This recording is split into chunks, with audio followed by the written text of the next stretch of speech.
Hello, and welcome to another day of TA the DGen way. Well, on today's episode, I want to talk about FET, or Fetch AI. Yesterday we talked about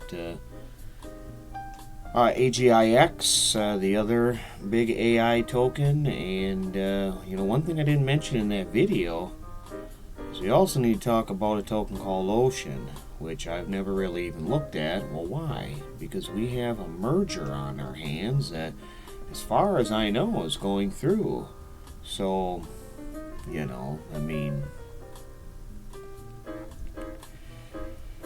what exactly is going to happen with that, I'm not really sure, except I know that towards the beginning of the month there was a proposal for FET to accept this merger that went through with like 90-some%.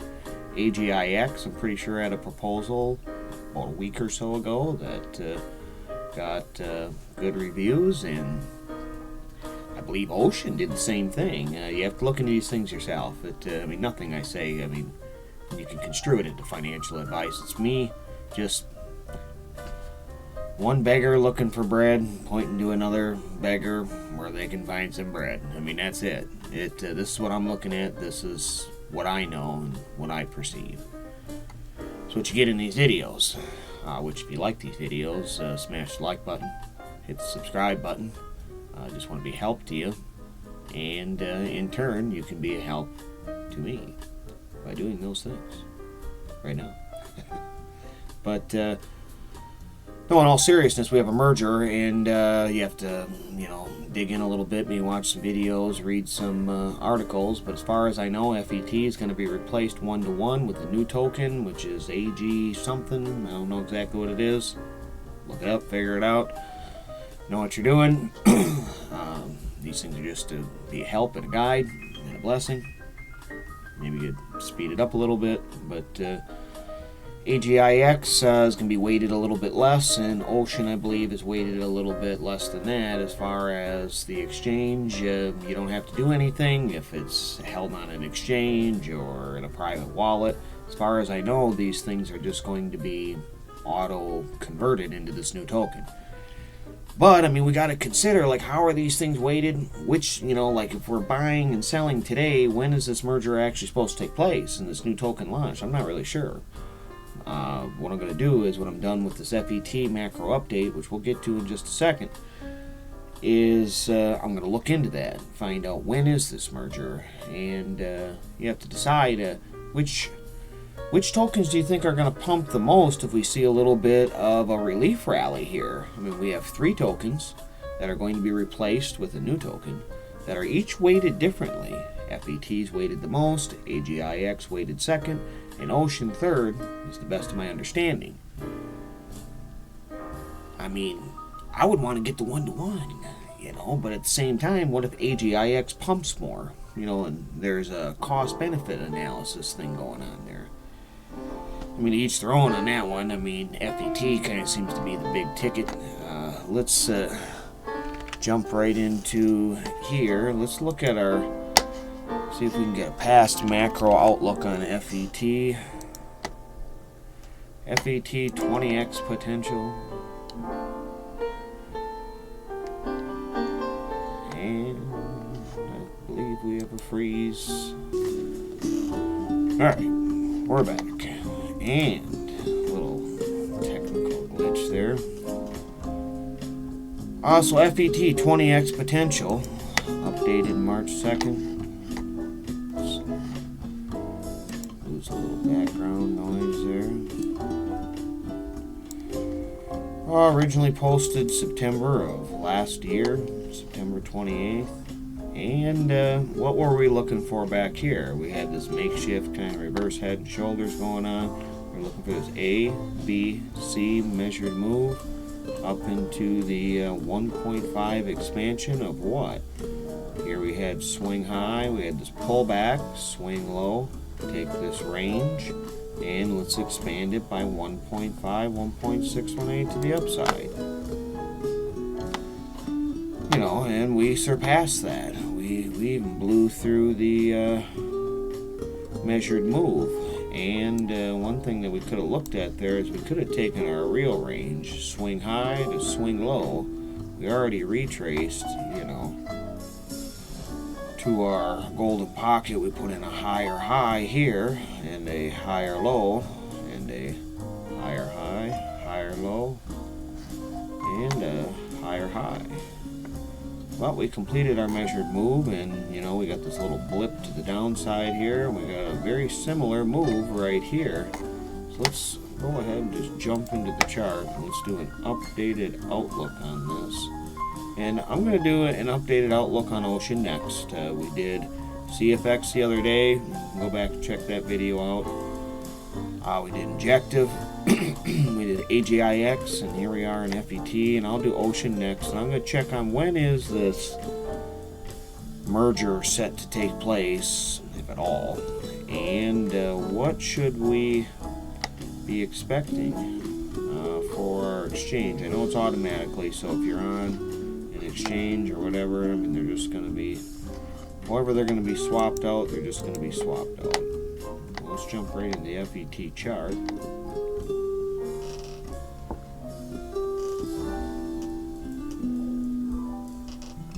I mean, you can see I've got a semi, markup here, a fresh one. What am I looking for here? I mean, same thing. A, B, C. Here's swing low, swing high, pull back, measured move to the upside. I see this linear trend right here, but more important than that linear trend is the real trend.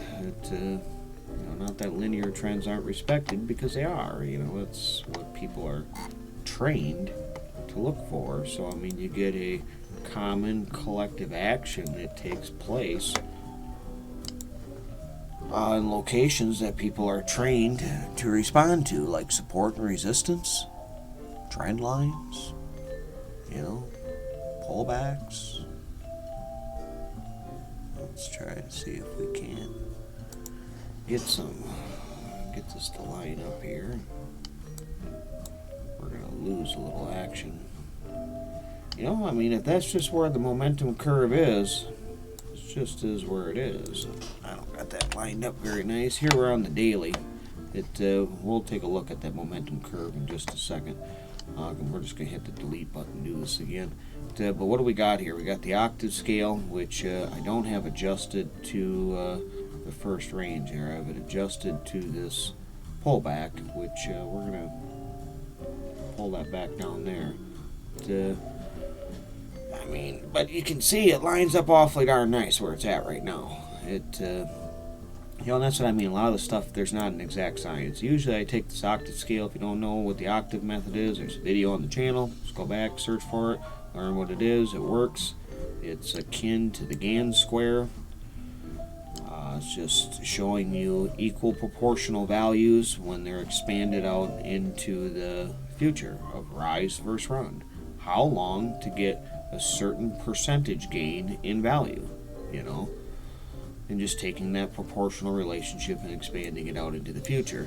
Well, here the proportional relationship we're looking at is the swing low to the low of the pullback, and considering this one range here. Typically, I'll take this from this high, but if we look here, I mean, the reason that I probably have it here is because of this insane confluence.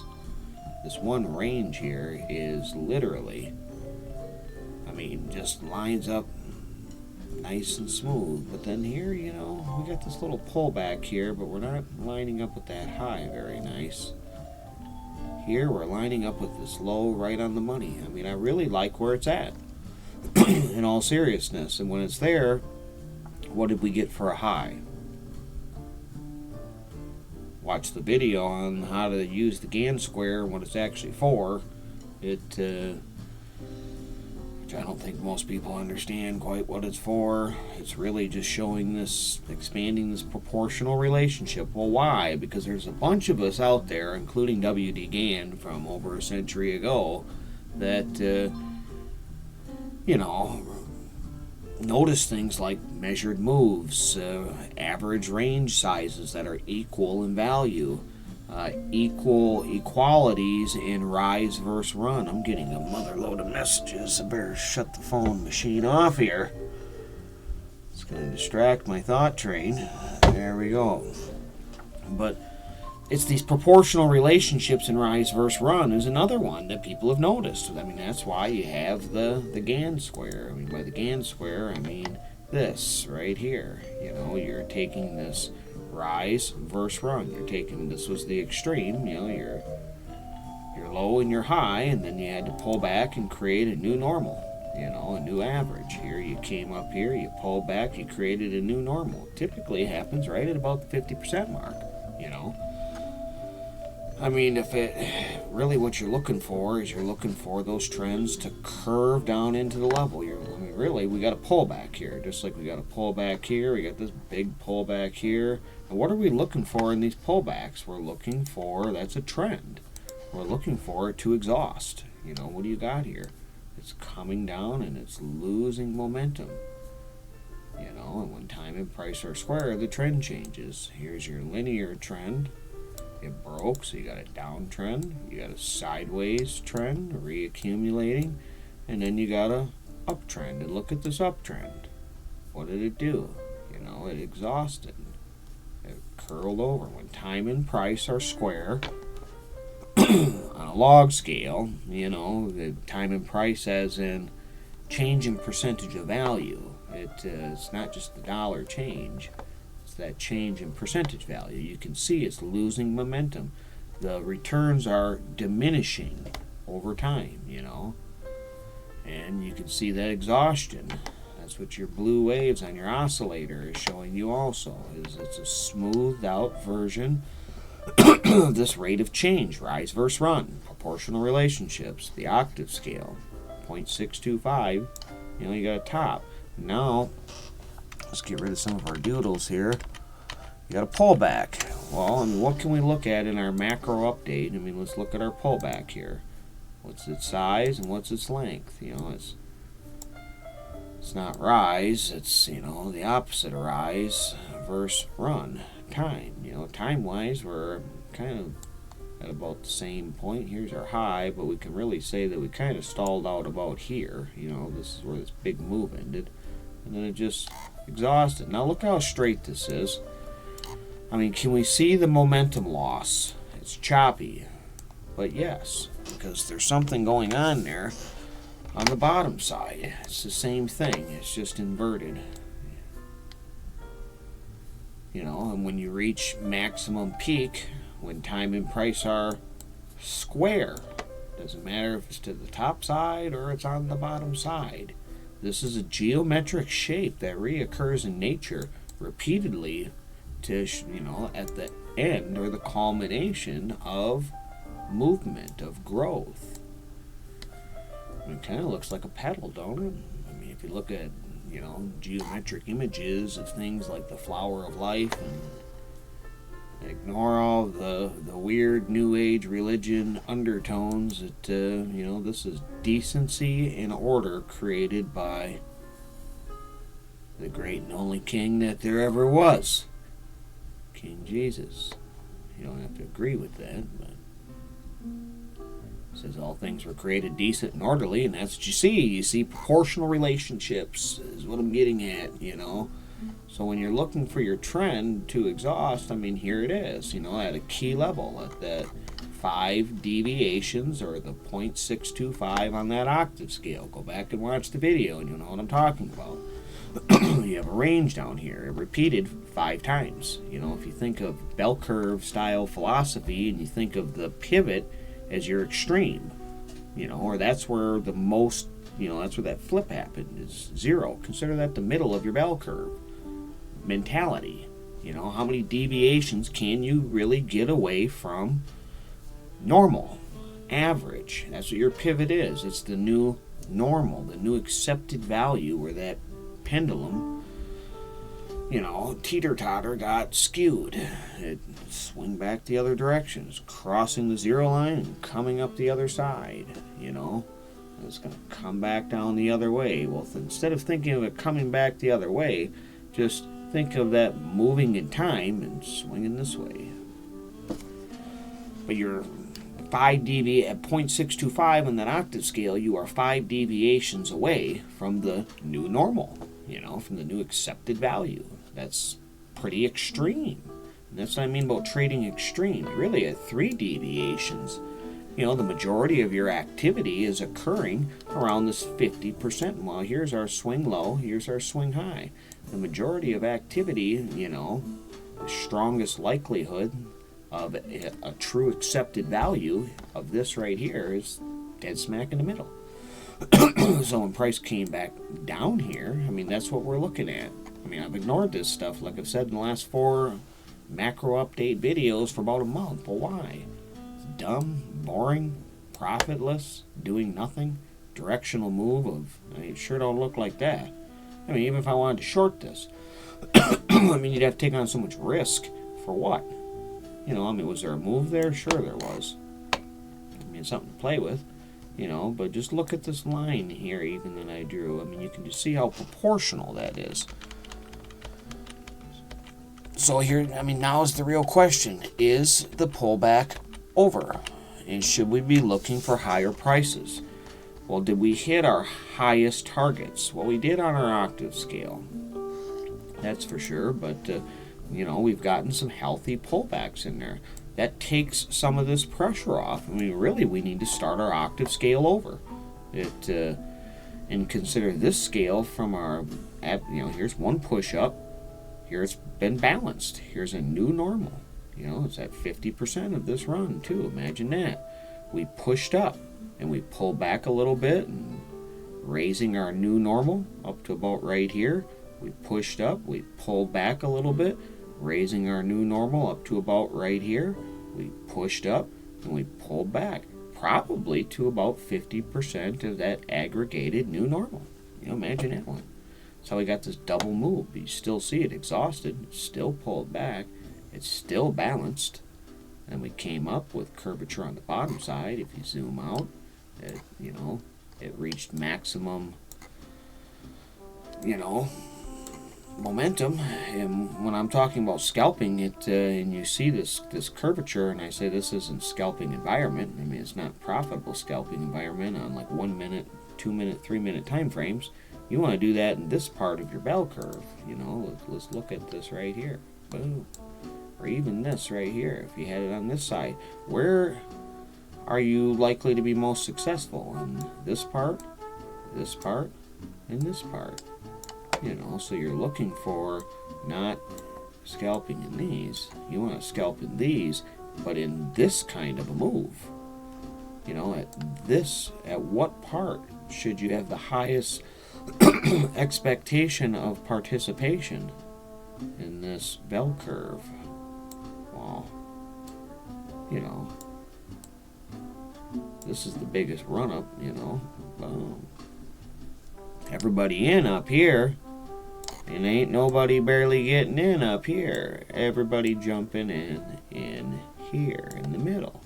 Scalp those. That's scalping season. The Bible says, the King James Bible says at least, that there's a time and season for all things.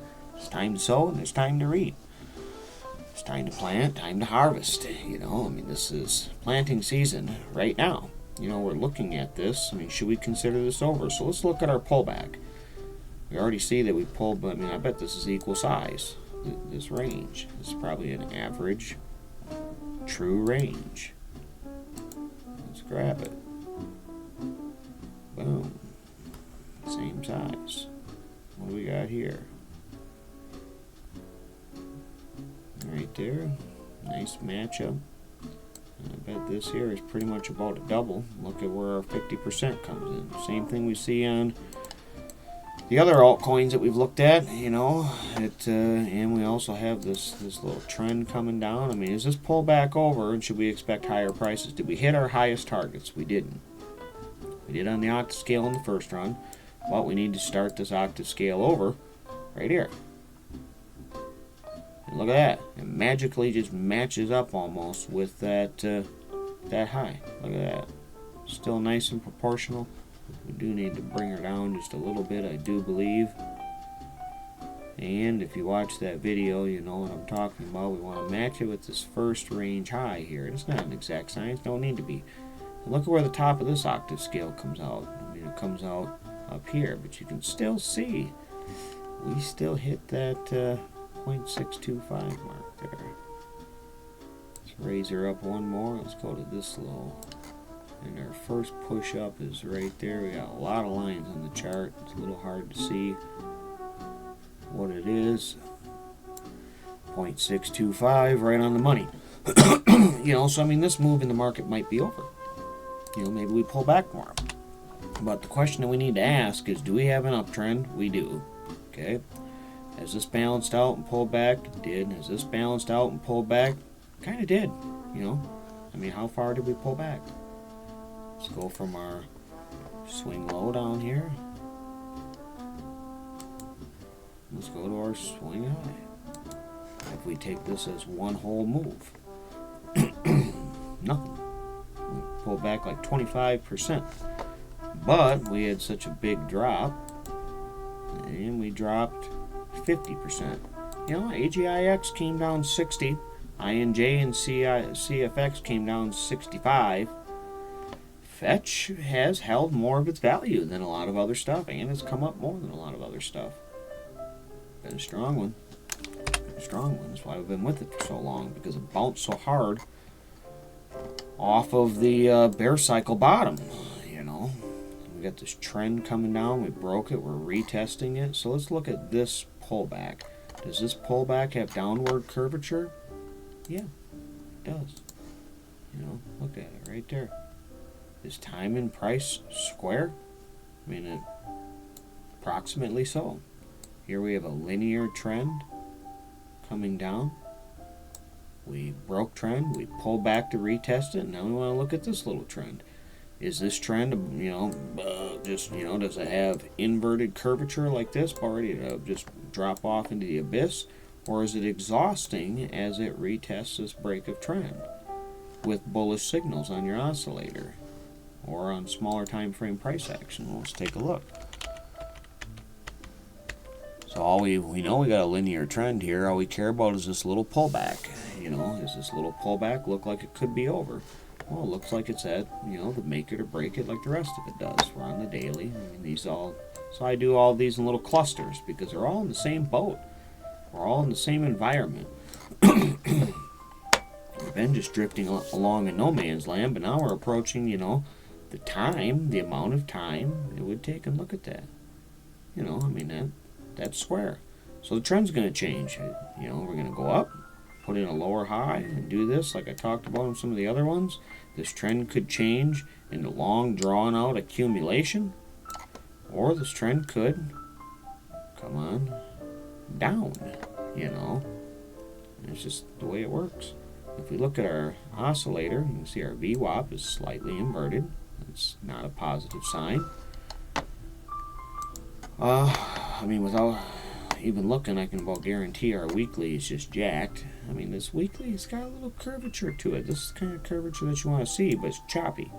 You can see this push up. It's got this little kind of blip to it, but what I'm talking about is our wave trend, you know. Our wave trend is pretty jacked. And if we look at our bottom waves, you can see the curvature. Where would you expect that to culminate? Right about here. You know, so it's like you got this chance to do one of these booms, you know, and not really get downward action in the price action. At what point of the curve do you see it? You know, you don't see the mega bounce here. You see the mega price action in this part. You see the mega down action in this part.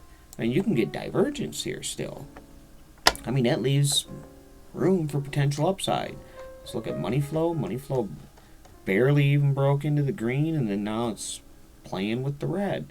You know, could bounce off of that zero line and could see a push up. And the tell-all is going to be our current little make it or break it price action that we're in right now. This little pullback, what did we do? We had support, we flipped it into resistance, and then now we're pulling back. And are we going to put in a lower low and continue our downtrend, or are we going to, as we right here is decision time. And where is decision time? Let's take our swing high to our swing low. You know, and where are we sitting in that bell curve? Think of this little fib scale, your silly little 382.568 as your bell curve values instead of whatever it is for real. Because this is what tends to play out. Because that's what people are looking at, you know. I mean, I don't know. Who knows? I mean, they're averages. They're proportional averages. The 50% mark is what matters. And look at, you know, we're just sitting right in that spot. We're in the decision point here. Upside, downside. So, I mean, if we get a bullish break here, a pullback, this is a super buy.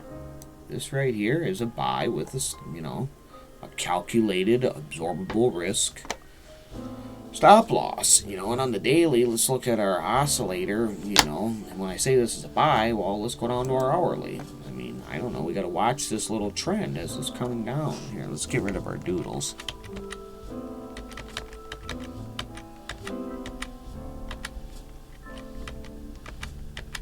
There we go. Now let's come down to our hourly. And look at our hourly wave trend. You know, we're pinching off down there. We're getting that green dot. You know, and this is what I talk about, what I mean about the life cycle of waves. You got to look at these waves in the market, in these trends, and stop thinking in straight lines. There's not a straight line that naturally forms in anything. And if you can find one, I want you to take a picture of that naturally occurring straight line and send it to me. I want to know about it, because they don't exist. You know, that's not the way that things move in real time. It's not the way that the laws of motion allow them to move. You know, they lose energy and exhaust. They have curvature to it, and it's usually perfection. And that rate of change in exhaustion has consistency. It's proportional to itself. So look at this come down, and then look at each little move down inside of it. You know, here this curls up, you know, hits that max momentum, it's square. You know, here we roll over, it's square. Here we come like this, and then look at what happened here when time and price were square. We did not go up, but the trend still changed. But just changed to the downside. We get this nice W pattern here. You got a wick, lower high, break of structure, double top. And then look at how this whole move is retraced, kind of just balancing out. This looks like accepted value. It looks like a downtrend. Broke. And, you know, we completed a full little cycle here. You know, pretty much a full retrace. It looks like, you know, standard distribution. It completed. And then look at this last little push down. What do you got? You know, time and price are square. And we're breaking to the upside. Our hourly oscillator is saying yes. You got an anchor wave and a trigger wave. Even, you know, I'm not going to say it's divergence because it's not divergence. What is our VWAP and money flow doing? Look at our money flow. It's trending to the upside. Look at our, I don't think that's our VWAP. I think that's my doodle. Or is it our VWAP? That is our VWAP. VWAP points straight up, you know, curving to the upside. So, I mean, to me, this looks bullish here at this location, you know. I mean, a reasonable stop loss would be below this low or below this low, and you size your position, you know. Say you want to risk 1% of your balance, 3% of your balance. I mean, this is no longer, this here's your downtrend, here is your curvature. So, I mean, really, anything below $2, you're certainly invalid. I mean, you could size your position all the way down to there. You could be more aggressive and size your position to lose your 1 or 3% or 10%. I mean, whatever you throw at these things to, you know, right there. I mean, to me, the stars kind of look aligned there. So that leaves me bullish locally, you know. I mean, to be bullish for a third move up. Go back and watch AGIX, Injective, and CIX. I say the same thing on all three of them. On our long-term macro cycle from the bear cycle bottom, you got this. You got one move, pull back, new normals created. You got a second move, pull back, new normal created.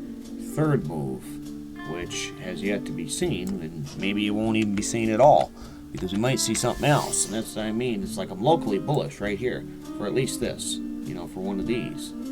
It then maybe come down more. If our whole cycle's over, we need to balance that whole thing out before moving even probably higher. I don't think the bull market's over. Time-wise, that would not be normal. Certainly could, because Bitcoin macro-wise is square.